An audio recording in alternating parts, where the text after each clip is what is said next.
자, 24학년도 중간고사입니다. 동아중학교 문제 볼게요. 1학기 겁니다. 1단원이고요. 그림은 마그네슘 리본, 구부린 마그네슘 리본. 마그네슘 리본이 타고 남은 채. 이거 문제를 읽을 필요도 없어요. 자, 굉장히 많이 나왔던 내용이기 때문에 이게 마그네슘이죠. Mg. 얘를 구부려봤자 얘는 마그네슘이요. Mg. 자, 마그네슘을 태우고 남은 채이기 때문에 MgO가 됩니다. 자, 여기다가 묽은 염산을 떨어뜨렸을 때 여기서는 수소기체 가 발생하고 여기서도 수소기체가 발생할 겁니다. 자, 그런데 마그네슘이 타고 남은 재에다가 묽은 염산 떨어뜨려 봤자 기체가 발생하지 않는다라는 내용이죠. 자, 가와 다에서 기체가 발생. 틀렸습니다. 가에서 기체가 발생하는 것은 물리변화입니다. 기체 발생이라고 하는 것은 전부 화학변화에 해당하죠. 화학변화가 되니까 이거는 틀렸습니다. 가와 다에서는 물리변화 틀렸어요. 가와 나에서 화학변화고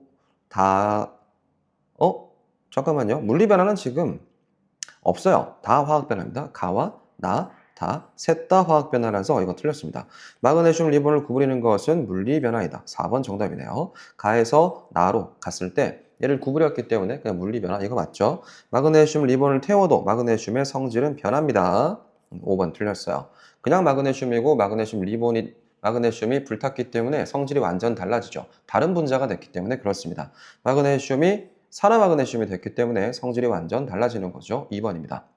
화학 변화가 일어날 때 관찰할 수 있는 현상, 기체 발생하죠? 맞습니다. 외워야 돼요. 열 발생하고 빛과 발생한다. 이 빛이 발생한다는 것은 연소했다는 거예요. 불탔다는 거죠. 맞습니다. 상태 변화는 화학 변화라고 볼 수가 없고요. 앙금 생성도 화학 변화 맞습니다. 기억, 니은, 리을이라서 답은 5번. 3번입니다. 물질 변화의 종류가 나머지 넷과 다른 것은 하나만 찾으면 되겠네요. 자, 철로 만든 대본이 녹슬었다. 줄 칠게요. 산화. 신맛이 났다. 익어서. 그쵸? 맛 변화죠? 이것도 화학 변화. 화변. 산화도 화변이었죠? 향수 냄새가 방 안에서 퍼졌다. 냄새가 바뀌지는 않았잖아. 그냥 퍼진 거야. 이거 확산이죠. 확산은 물리 변화에 해당합니다. 물리 변화. 확산, 용해, 상태 변화 이런 것들 전부 물리 변화죠. 답은 3번 되겠네요. 자, 단풍이 들어서 나뭇잎 색 변화. 이것도 화학 변화고요. 물에 넣었더니 익었다. 끓는 물에 익었으니까 색깔도 변했겠고 맛도 변했겠죠. 이것도 화학 변화 되겠습니다. 답은 3번. 4번 볼게요. 화학 반응식을 나타내는 방법으로 옳지 않은 것은 반응물과 생성물을 화학식으로 나타낸다. 있죠? 반응물이 왼쪽에 쓰고 생성물은 오른쪽에 씁니다. 반응물 두 가지. H2 플러스 O2. 화살표를 기준으로 해서 H2O가 만들어진다. 이렇게 화학 반응식을 쓸 거예요. 그렇죠? 반응물과 생성물을 화학식으로 일단 나타내 줬고요. 생성물이나 반응물 두 가지 이상이면 각물질 플러스로 연결한다. 반응물이 지금 두 가지 이상이라서 가운데 플러스로 연결했죠. 맞고요. 맞고요. 화살표의 왼쪽에는 생성물 틀렸네요. 왼쪽에 반응물이고 오른쪽에 생성물입니다. 3번 정답이죠. 화학 반응 전후에 원자의 종류는 지금 같은 상태고 그 다음에 수가 같게 맞추려면 EH2와 EH2O를 맞춰주면 숫자가 같습니다. 4개, 2개. EH2라서 4개, EO라서 산소 2개. 같죠? 자, 개수는 간단한 정수로 나타내고 1이면 생략한다. 맞습니다. 틀린 거는 3번밖에 없겠습니다. 다음 5번 볼게요. 화학 반응식이 옳은 거. 일단 화학 반응식 반응물과 생성물을 기준으로 놓고서 화살표 왼쪽과 오른쪽에 원자의 종류와 개수만 생각해 주면 됩니다. 하나씩 맞춰보죠. 자, EC라서 탄소는 2개 있어요. EC 2개 있죠. EO니까 여기 2개. O2라서 또 2개. 합치면 4개가 됩니다. EO2라서 4개. 이거 맞네요. EH2라서 4개. EH2 4개. EO2라서 4개고 EO니까 2개. O2라서 2개. 맞고요. ECU 구리 2개요. ECU 구리 2개. 그냥 O2 산소 원자 2개, EO라서 2개. 맞고요. EMG, 마그네슘 2개고요. EMG, 마그네슘 2개. EHCl이라서 EH니까 수소가 2개, 염소도 2개 되겠습니다. ECl2니까 이 몇 개야? 4개잖아요. 염소가 4개로 늘어났어요. 반응 전에는 ECl이라서 염소가 2개가 있었는데 ECl2니까 4개가 됐으니까 안 맞죠? 4번 정답입니다. 자, CH4라서 탄소 하나, 수소 4개 있겠어요. 보자. 탄소가 하나 있고 EH2니까 수소가 4개, EO2라서 산소 원자 4개 있고 O2라서 2개, EO라서 2개. 다 맞죠? 답은 4번입니다. 자, 6번 보겠습니다. 질소와 수소와가 반응에 의해서 암모니아가 생성됩니다. 화학 반응식의 개수, 화학 반응 개수비는 앞에 1대 3대 2가 되겠네요. 자, 질소 원자 2개, 분자로 합시다. 질소 분자 하나, 수소 분자 3개, 암모니아 분자 2개 이렇게 될 거야. 자, 반응 후 분자의 수가 감소한다. 세볼까요? 1개 분자 있었고요. 3개 분자 있었으니까 반응 전에는 4개 분자가 있었는데 반응이 끝나니까 2개 분자로 줄었어요. 감소하죠. 맞습니다. 자, 반응물과 생성물의 성질이 완전 다르죠. 반응물은 질소와 수소였는데 암모니아. 성질이 완전 달라졌고요. 반응하거나 생성되는 물질의 원자수의 비가 아니라 이거 뭘로 바꿔야 되겠어? 분자수의 비. 분자수의 비는 질소, 수소, 암모니아가 1대 3대 2가 되겠죠. 질소 분자 2개와 모두 반응하려면 수소 분자가 최소 6개가 필요하다. 이거 세봐야 돼요. 자, 지금 어떻게 됐냐면 화학 반응식의 개수비가 1대 3대 2의 개수비로 반응을 했단 말이죠. 근데 질소 분자가 얘가 지금 N2라서 1개밖에 없는데 얘가 2개가 모두 반응을 할 거라는 얘기야. 그럼 수소 분자는 몇 개가 있어야 되겠어요? 6개 있어야 되겠죠. 생성되는 암모니아는 몇 개가 되겠니? 4개가 되겠지. 그래야 1대 3대 2가 약분했을 때 나올 거기 때문에 그렇죠. 그래서 리을도 맞네요. 기억, 니은, 리을. 답은 4번 하겠습니다. 그렇죠. 7번 볼게요. 자, 이거 질량보존 법칙 관련 내용일 겁니다. 반응 전과 반응 후 탄산칼슘, 묽은 염산이 들어있기 때문에 이거는 이산화탄소 기체가 발생할 거야. 그런데 뚜껑을 봐야 돼요. 뚜껑이 막혀있기 때문에 질량 변화가 있을까 없을까? 질량은 안 변했을 겁니다. 그쵸? 기체가 발생했으면 날아갈 수 있게 뚜껑이 열려 있어야 되는데, 뚜껑이 열려 있어야 되는데 뚜껑이 막혀 있단 말이죠. 그러면 기체가 날아갈 수 없기 때문에 질량이 일정할 겁니다. 자, 반응 전후에 원자의 종류와 수 이거 무조건 같아야 돼요. 얘가 같아야 질량 보존 법칙이 성립할 수가 있다고 이렇게 얘기했었죠. 두 용액이 반응할 때 흰색 앙금이 생성되는 반응이 지금 다시 볼까요? 탄산칼슘, 묽은 염산 아닙니다. 염화은 생성되는 반응과 헷갈릴 수 있어요. 아니고요. 지금 기체, 이산화탄소 기체가 발생하는 반응입니다. 반응 전의 질량이 반응 후의 질량보다 많다. 틀렸어요. 질량이 동일합니다. 기억만 맞기 때문에 1번 하겠습니다. 다음 넘어갑니다. 어이, 황선 오네요. 자, 8번 보겠습니다. 자, 그러면 산화 마그네슘이 생성될 때 반응하는 마그네슘과 산소의 질량 관계. 이거 문제 어떻게 풀려고 그랬죠? 쌤이 이거 몇 번이라 얘기했었죠? 외우라고요. 뭘 외우라고요? 자, Mg하고 플러스 O2가 반응했을 때 MgO가 만들어집니다. EMg와 EMgO 3대 2대 5가 된다고요. 자, 그래서 18g이 마그네슘이래요. 마그네슘이 18g 있대요. 그럼 얘 얼마 있어야 되겠어? 6g 되겠다? 12g 있으면 되겠네요. 그럼 얘는 30g이 만들어져야 3대 2대 5가 나오잖아. 비례배분이죠. 이렇게 풀면 끝나요. 산화 마그네슘의 질량이 얼마인가? 30g 찾아. 5번이야. 끝났죠? 쉽잖아. 그쵸? 쌤이 화학이랑 지구과학은 반반씩 암기 반이고요. 이해 반이라고 했잖아. 외울 건 외워주면 굉장히 쉽게 문제가 풀립니다. 중학교 과정에서는 그게 돼요.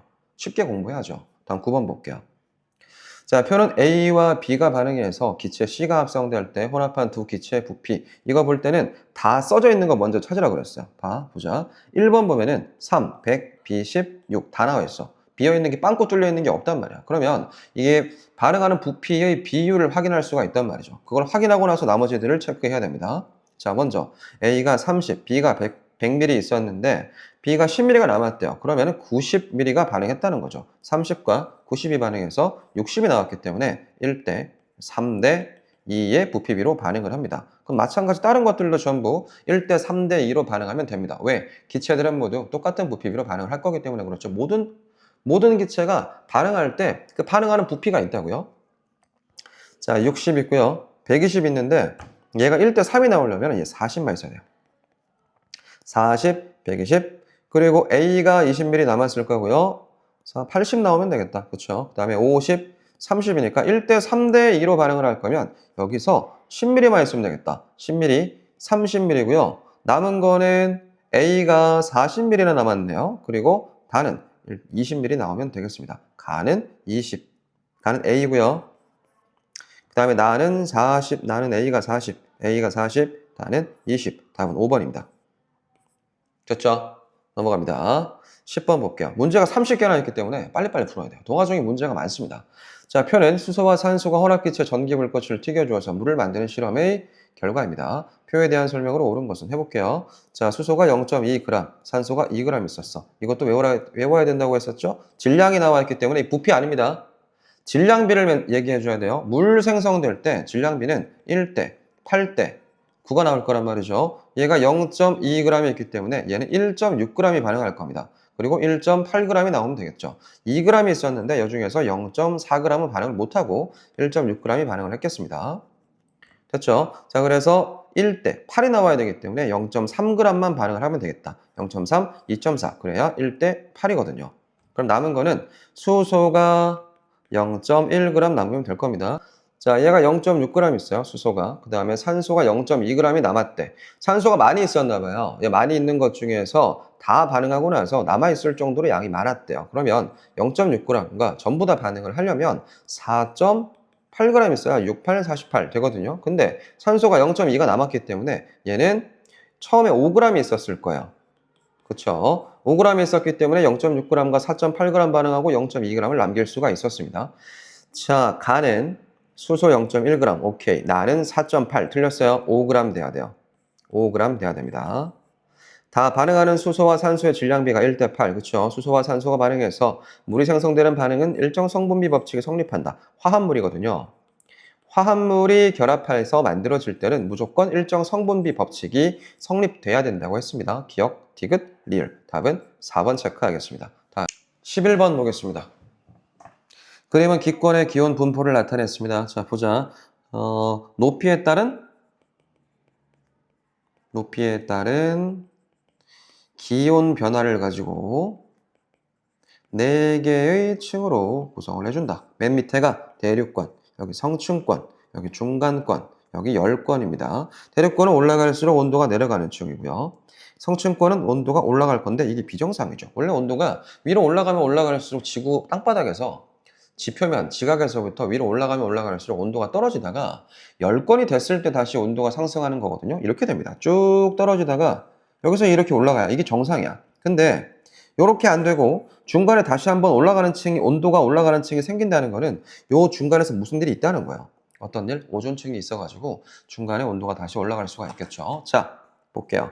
A층에는 공기가 대부분이 모여있고 대류가 대륙권이잖아요. 맞습니다. 다음 2번입니다. 자, 기층이 불안정해서 대류 현상이 일어나는 층은 A와 B, 틀렸어. A와 C겠죠. A와 C가 대류가 일어나고 C의 오존층 틀렸어요. C의 오존층이 없기 때문에 B의 오존층이 있죠. 바로 틀렸어요. D층은 대기가 안정해서 장거리 비행은 B죠. 비행기가 여기까지 올라가면은 큰일 납니다. 안 돼요.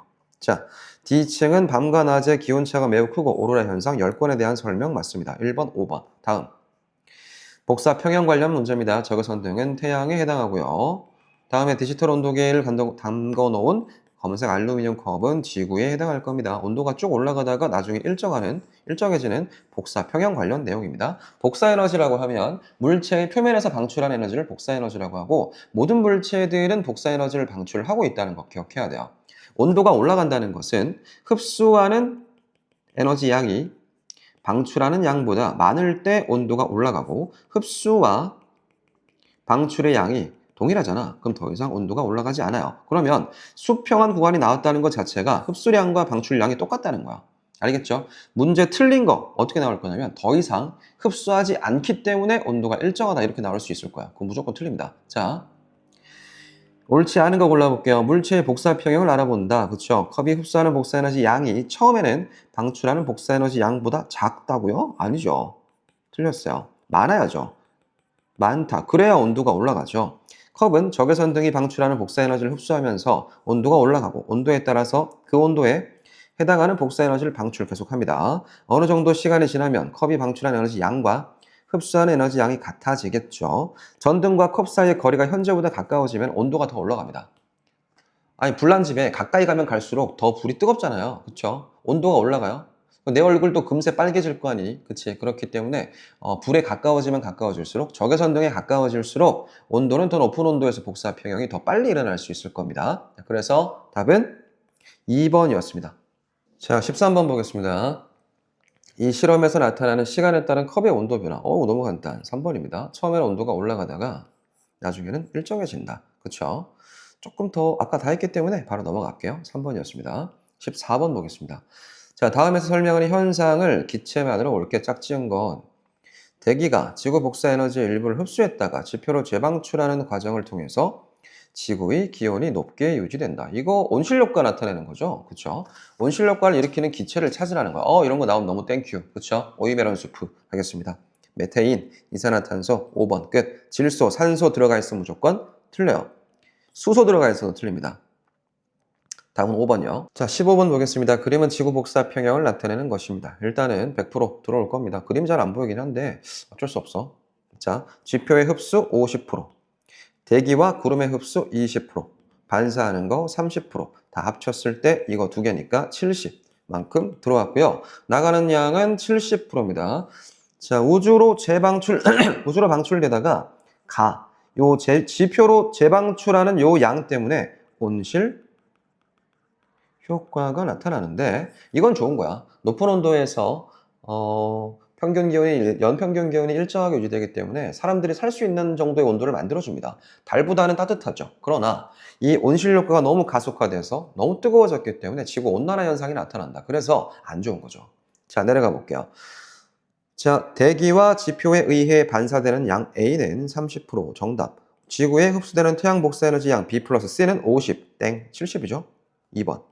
우주에 방출되는 D는 70. 오케이. 가 때문에 온실효과. 맞죠? 이것 때문에 연평균 기온이 일정하게 유지. 답은 2번. 넘어갈게요. 16번입니다. 갑자기 1단원으로 돌아왔네요. 자, 다음은 화학 반응이 일어날 때 에너지 출입을 알아봅니다. 수산화 바륨. 쌤, 이거 뭐라고 그랬죠? 암모늄. 염화암모늄이죠? 암모늄 들어가 있으면 무조건 뭐라고 그랬어? 이거 흡열 반응이라 그랬죠? 흡열. 자, 수산화 바륨과 염화 암모늄이 삼각 플라스크 내부에서 흡열 반응을 하기 때문에 바깥쪽에 있는 물질, 요 물은 열을 뺏기는 거야. 열을 이쪽으로 다 뺏겨버리는 거죠. 그럼 물은 어떻게 되겠어요? 열을 뺏겼으니까 얘 얼어요. 언다. 전문용어로 응고. 상태 변화할 건데, 자, 그래서 나무판과 삼각 플라스크가 들어서 흔들었을 때 달라붙어 있죠. 자, 다음 넘어갑니다. 볼게요.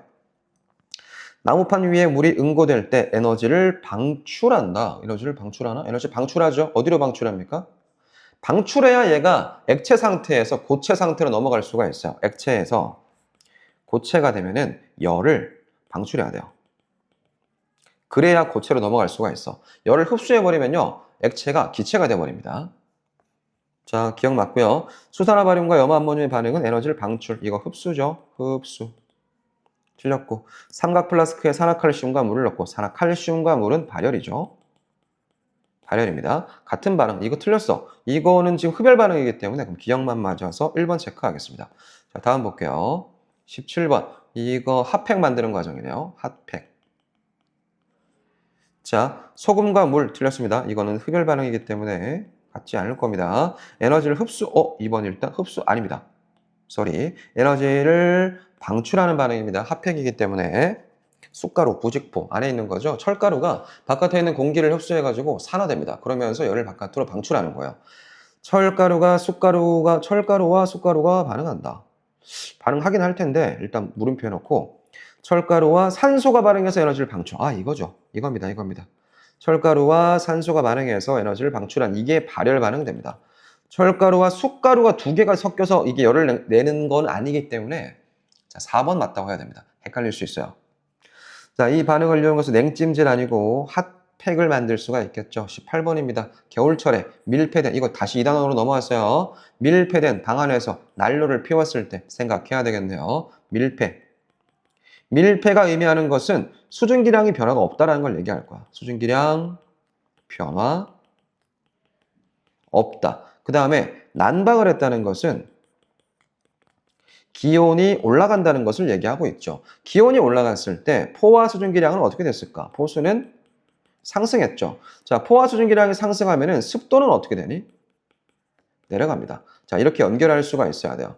자, 습도 구하는 공식이 습도는 포화 수증기량 분의 현재 수증기량 곱하기 100인데, 그죠? 여기서 호수가 증가해버리니까 분모가 증가했으니까 습도는 어떻게 되겠어요? 내려가는 거죠. 자, 그래서 여기서 바로 이쪽으로 오는 거예요. 기온이 올라가서 습도가 감소했다까지 정리할 수 있어야 됩니다. 자, 습도가 높아지지 않았죠. 습도는 내려갔습니다.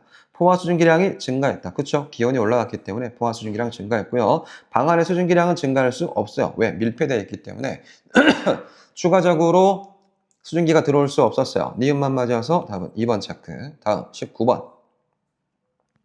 구름이 생성되는 과정을 순서 없이 나타냈어. 단순 암기할게요.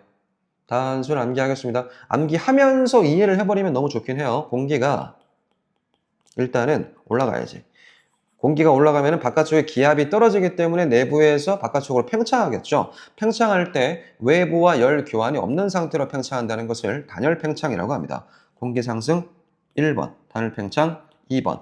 자, 단열 팽창을 할 때 내부에는 열 에너지를 사용하기 때문에 기온이 떨어질 거고요. 온도 하강, 얘가 3번.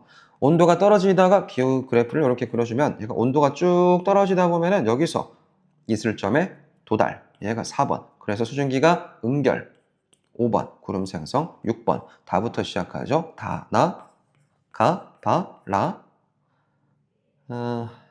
마까지 답은 3번 되겠습니다. 자, 20번 볼게요. 요거 일반적인 내용이죠. 뭐 특별한 내용 아닙니다. 자, 맨 밑에 이슬점까지 그려주면 좋을 것 같아요. 맑은 날입니다. 자, 맑은 날에 어떻게 됩니까? 습도와 기온은 반대 양상으로 나타난다. 오후 한 3시경, 4시경에 가장 높게 나타나는 값, 요 값이 뭘까요? 요게 기온입니다. B가 기온이고요. 새벽에 오후 4시, 5시경에 제일 높게 나타나는 A가 습도 되겠습니다. 그래서 습도와 기온은 서로 반대로 나타날 수가 있겠다. A는 기온, 틀렸어. 습도입니다. 맑은 날 기온이 높아지면 상대 습도도 같이 높아진다? 아닙니다. 기온이 높아지면 습도는 내려가야 돼요. 반대 양상으로 나타나기 때문에. 자, 하루 동안에 대기 중에 수증기량의 변화가 거의 없어요. 맑은 날에는 그렇습니다. 수증기가 추가로 들어오지 않기 때문에 수증기량의 변화가 거의 없어서 기온과 습도는 대체로 반대로 나타난다. 디귿만 맞아서 2번 체크하겠습니다. 넘어갈게요.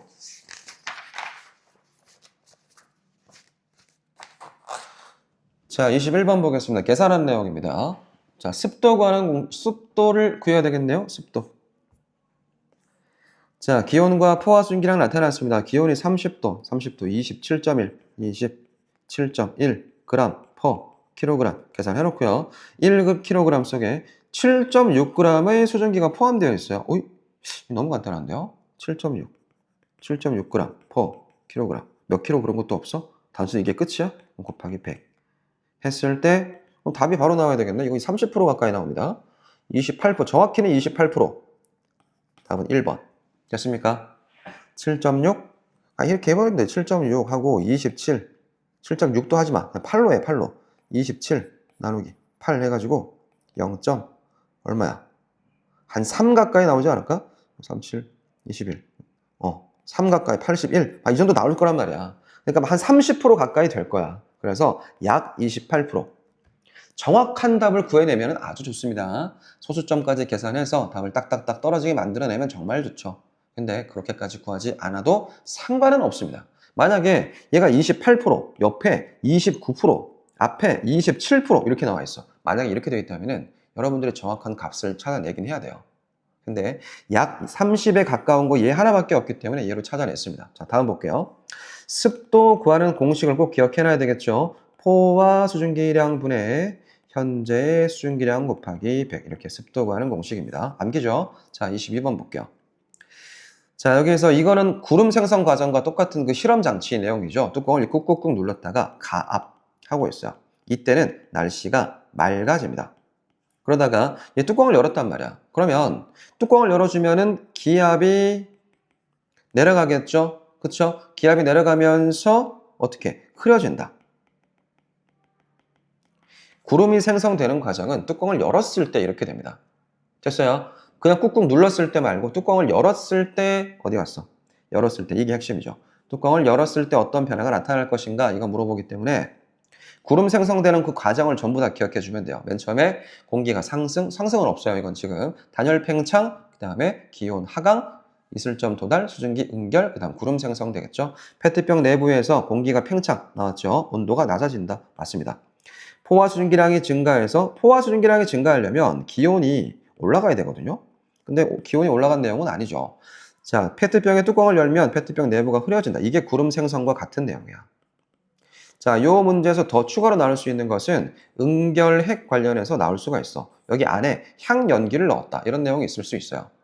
향연기가 들어가서 이 향연기가 응결핵의 역할을 해준다면 더 뿌옇게 흐려진다까지 기억하면 아주 좋습니다. 4번입니다.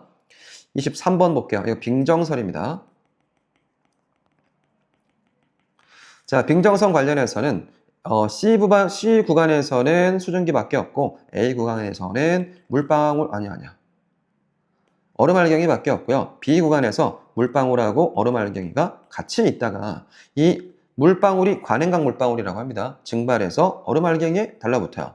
얼음알갱이가 점점 커지다가 무거워지면 떨어지겠죠. 내리다가 아래 지표면이 따뜻하면 녹아서 비가 되고 추우면 그대로 내려서 눈이 됩니다. 빙정설이고 중고위도 우리나라에서 내리는 강수 이론과 동일하고요. 그리고 또 뭐 할까요? 차가운 비가 내릴 수 있겠다. 차가운 비. 됐나요?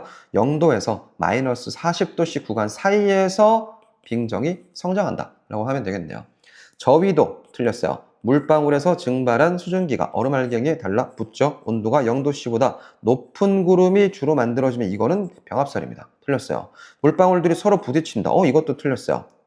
물방울이 증발해서 얼음알갱이에 달라붙는다는 내용만 맞기 때문에 니은 2번 하겠습니다. 24번 토리첼리의 수온 기둥입니다. 76cm의 수온이 눌러주는 기압이 1기압과 동일하다. 그래서 더 이상 내려오지도 않고 올라가지도 않았다. 그쵸? 여기 꽉 차 있었을 거기 때문에 요만큼이 뭐라고 해야 되죠? 이거 진공, 토리첼리 진공이라고 합니다. 수온 기둥을 옆으로 기울이건 두께가 직경이 지름이 넓어지건 얇아지건 상관없이 1기압이면 76cm라는 거 기억해야 됩니다. 현재 기압은 0, 틀렸어. 1. 기압은 위에서 아래 틀렸어. 모든 방향으로 작용합니다. 같은 크기로. 기압이 높아지면 수온 기둥의 높이는 높아지겠죠. 바깥에서 누르는 힘이 더 세졌으니까 안쪽에서 눌러주는 힘도 더 세져야 되기 때문에 더 많은 수온이 필요해요. 76cm보다 더 높이 올라갈 겁니다. 높은 산에서 올라가면 높은 산, 이거 헷갈리면 안 돼요. 높은 산에서 가면은 기압이 떨어집니다. 기압이 떨어지기 때문에 수온 기둥의 높이가 내려가요. 높아진다. 틀렸어. 4번 줄칠게요. 진짜 많이 틀리는 지문 중에 하나입니다. 이거 헷갈리면 안 돼요. 높은 산 위로 가면 기압이 떨어진다. 기압이 떨어지기 때문에 수온 기둥도 같이 내려간다. 알았지? 자, 토리첼리의 실험에서 수온 기둥이 76cm 높이에서 멈춘 까닭은 수온면에 작용하는 대기압과 수온 기둥 76cm의 압력이 같기 때문이다. 5번 정답입니다. 그래서 76cm에서 딱 멈출 수가 있죠. 25번 볼게요. 바람이 부는 원인, 이거 기압과 바람 파트까지 들어왔어요. 따뜻한 물, 얼음물 정리하겠습니다. 따뜻한 물, 기온이 높아요. 그럼 공기가 어떻게 되겠어요? 공기가 위로 빠집니다. 기압이 어떻게 되니? 내려갔어요. 공기가 위로 도망갔으니까 그치? 여긴 공기가 별로 없을 거란 말이야. 공기가 누르는 힘을 기압이라고 할 건데 공기가 별로 없으니까 누르는 힘도 작아지겠죠. 저기압입니다. 다음, 얼음물이기 때문에 기온이 낮죠. 기온이 낮다는 것은 얘네가 활발하게 움직이지 못하고 입자의 움직임이 둔해지면서 진액기질이 뭉쳐서 무거워져서 밑으로 떨어집니다. 공기가. 그러면 요 밑에 공기가 많겠죠. 기압이 올라갑니다. 기압이 높은 곳을 우리가 고기압이라고 불러요. 얘가 고기압이고 얘는 저기압이야.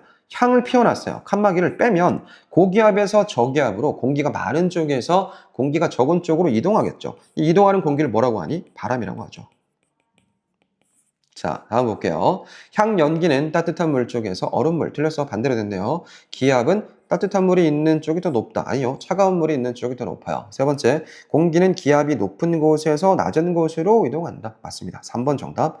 풍속이 아니고 풍속은 기압 차이가 적을수록 빨라진다. 아니죠. 높을수록.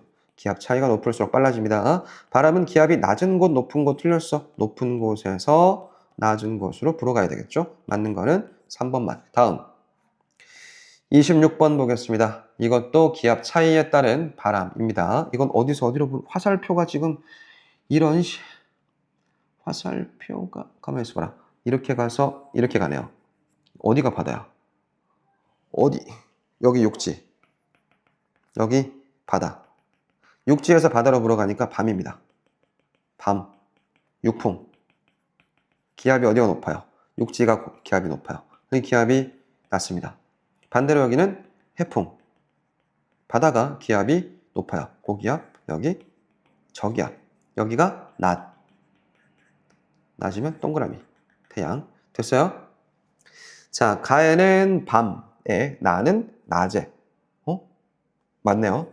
밤에는 해풍. 틀렸어요. 밤에는 육풍입니다. 가는 육지 쪽의 기압이 높고, 맞고. 나는 육지 쪽의 기압이 낮고. 다시, 가는 육지 쪽의 기압이 낮고. 틀렸어요. 나는 바다 쪽의 기압이 높고, 나는 바다 쪽의 기압이 높고, 가는 바다 쪽의 기압이 낮다. 4번이네요. 1번과 4번. 낮에는 바다가 육지보다 빨리 가열되기 때문에 바다의 기압이 육지의 기압보다 낮다. 틀렸죠. 반대로 할게요. 자, 26번 내용이 잘 이해가 안 된다면 앞에 있는 개념 강의를 다시 찾아보는 수밖에 없겠습니다. 지금 이걸 설명하고 있을 시간이 부족해. 안 돼. 바로 넘어갈게요. 27번 볼게요. 가와라는 서로 다른 종류의 전선을 나타냈습니다. 전선 처음이죠. 전선인과 전선면이라고 하는 것은 서로 다른 기단, 성질이 다른 두 기단이 만났을 때 그 사이 바닥에서 생기는 걸 전선이라고 하고요. 그 사이 공기와 공기 면에서 생기는 걸 전선면이라고 합니다. 일단 성질이 달라야 돼. 따뜻한 공기, 여기는 차가운 공기가 되겠죠. 따뜻한 공기가 지금 주인공입니다. 얘가 차가운 공기 위를 천천히 타고 올라가고 있을 때 넓은 지역에 층운형 구름이 만들어질 거고, 층운형 구름에서 지속적인 비가 내릴 거고요. 여기서 만들어지는 전선은 온난 전선. 전선의 앞쪽 넓은 지역에서 지속적인 비가 내리고, 온난 전선은 이동 속도가 느리다까지 기억해 주면 되겠습니다. 나는 차가운 공기, 이거 얘가 주인공입니다. 찬 공기가 따뜻한 공기 아래쪽을 급격하게 파고 들어가면 이 따뜻한 공기가 이렇게 위로 올라갈 건데, 급격하게 상승하면서 저고형 구름이 만들어지죠. 저고형 구름이 생기면 소나기가 내리게 될 거고, 이때 만들어지는 전선은 한랭전선. 뒤편으로 좁은 지역에 소나기가 내린다. 이동 속도는 빠르다까지 다 암기해야 됩니다. 가는 한랭, 틀렸어. 가에서 층운형. 2번 정답. 나가 통과한 다음에 기온이 높아진다. 이렇게 불어간단 말이죠. 자, 내가 이렇게 있어요. 얘가 이렇게 지나갈 거야. 얘가 이렇게 지나간단 말이죠. 그러면 내가 차가운 공기 안쪽으로 들어가기 때문에 추워집니다. 기온이 안 높아집니다. 가에서 좁은 지역 소나기, 넓은 지역 지속적인 비. 가와 나를 따라잡아 겹쳐지면 폐색 전선이 된다. 생긴 거 이렇게 생겼었죠? 한랭 전선이고요. 온난 전선입니다. 한랭 전선의 이동 속도가 빠르다 그랬어. 얘가 한랭 전선이 온난 전선을 따라잡았어. 둘이 겹쳐집니다. 폐색 전선이 사라집니다. 자, 그래서 5번 가만히 있어봐. 폐색 가가 나를 따라잡는다? 아니죠. 나가 가를 따라잡겠네요. 한랭 전선이 온난 전선을 따라잡아야 돼요. 답은 2번 되겠습니다. 28번 볼게요. 기단 4개를 딱 분류했을 때 우리나라가 이렇게 있을 거. 뭐야 이게? 전혀 안 보입니다. 네, 그려줄게요. 이쯤 돼 있을 겁니다. 일본이 이렇게 있을 거고요. 제주도 이렇게 있을 거고, 울릉도, 독도. 자, 여기에서 시베리아 기단, 여기가 고위도니까 차가운 기단, 여기는 저위도니까 따뜻한 기단, 여기는 대륙이니까 건조, 여기는 해양이니까 다습입니다. 기억이 시베리아, 한랭, 건조. 안 쓸게요. 한건. 자, 다음에 얘를 볼게요. 얘는 한랭, 다습. 얘는 온난, 고온입니다. 이거 너무 더워요. 고온, 저위도니까 고온이고요. 바다니까 습합니다. 고온, 다습. 다음에 얘는 대륙이니까 건조, 저위도니까 따뜻, 온난, 건조. 이름 볼게요. 시베리아 기단. 니은은 이게 양쯔강 기단, 디귿은 북태평양 기단, 리을은 오호츠크의 기단 되겠습니다. 기역과 니은은 건조한 성질을 가진다. 건조? 틀렸죠. 여기가 기역니은이네요. 기역과 니은은 건조. 맞습니다. 디귿은 한랭, 다습. 이거 엄청 더워요, 이거. 디귿은 우리나라 겨울철 아니고 여름철이고요. 디귿의 영향으로 우리나라 초여름에 동해안 지역의 저온 현상은 이겁니다. 리을 때문에. 초여름에 저온 현상 나타나는 이유는 오호츠크의 기단 때문에 그렇습니다. 얘가 차갑거든. 얘가 초여름에 불잖아요. 그쵸? 자, 리을의 영향, 리을 어디 있을까? 북태평양 기단의 영향, 여름철에 무덥고 습한 날씨가 나타난다. 리을 어딨니? 여기잖아요. 여기가 리을이기 때문에 리을 말고 디귿이라고 돼야 됩니다. 맞는 거는 1번. 다음 29번. 자, 세력이 비슷한 두 기단이 한 곳에 머무른다. 정체됐다. 끝났죠. 3번입니다. 정체전선이죠. 북태평양 기단과 오호츠크의 기단이 만나면서 습한 기단 두 개가 겹쳐져가지고 굉장히 오랫동안 비를 내린다. 정체전선, 장마전선 되겠죠. 우리나라 7월달, 6월달 그때쯤에. 자, 30번. 그래프는 기온과 포화 수증기량의 관계를 나타냈어요. A, B, C, D, 이 공기 중에서 습도가 제일 높은 거 A. 끝. 왜 그럴까요? 여기 포화 수증기량 곡선상에 점이 찍혀 있다는 얘기는 습도가 100%라는 얘기야. 얘는 현재 수증기량과 포화 수증기량이 같은 상태이기 때문에 습도 구하는 공식에서 습도는 포수분의 현수 곱하기 100이잖아. 근데 요 점 찍혀 있다는 얘기는 여기 점 봐봐. 얘는 20도씨에서 포화 수증기량은 여기야. 현재 수증기량은 이만큼이란 말이야. 그럼 습도가 얼마가 나오겠죠. 근데 여기 상의 모든 지점, 포화 수증기량 곡선의 모든 지점에서의 상대 습도 무조건 100%입니다. 왜냐면 포화 수증기량과 현재 수증기량이 똑같기 때문에 그래요. 답은 1번입니다. 자, 30번까지 푸느라 좀 오래 걸렸습니다. 일단 여기까지 하겠습니다. 수고했어요.